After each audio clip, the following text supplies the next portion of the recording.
உங்களுக்கு மறுபடியும் கல்யாணம் பண்ணணும் அப்படின்னு ஒரு ஆசை கம்பீரமாகவே இருக்கு இல்லையான்னு கேட்டேன். அது இருக்கு.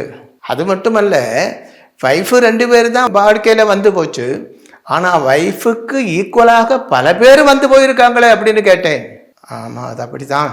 அது என்னுடைய பொசிஷன் படி, அப்புறம் என்னுடைய ஏஜ், இதெல்லாம் வச்சு அப்படியெல்லாம் நடக்கிறது. அது நார்மல் தானே அப்படி சொன்னார் அவர். அப்ப அதுக்கு என்ன காரணம் என்றால், இந்த குரு உச்சராசியிலிருந்து 9ல் பார்வை இருக்கிறதுனால சகல சுகபோகங்களும் அனுபவிக்கணும். பூமியில உள்ள சுகபோகங்களில் நம்பர் 1 செக்ஸ் தானே. செக்ஸ், சாப்பாடு, தூக்கம், இதுதான் முக்கியமானது. அப்போ அது இவருக்கு அது மட்டுமல்ல, வீனஸ் 10ஆம் இடத்துல இருக்கிறதுனால வெபிச்சார யோகம்னு சொல்ல முடியாது. நான் 9ல் இருக்கப்பட்ட குரு உச்சராசியிலிருந்து பார்வை இருக்கிறதுனாலையும், அது 12ஆம் இடத்துல இருக்கிறதுனாலையும் வழி பிழைச்ச சிந்தைகள் உண்டாகும், பைசாச்சிகமான சிந்தைகள் உண்டாகும். அந்த மாதிரி உள்ள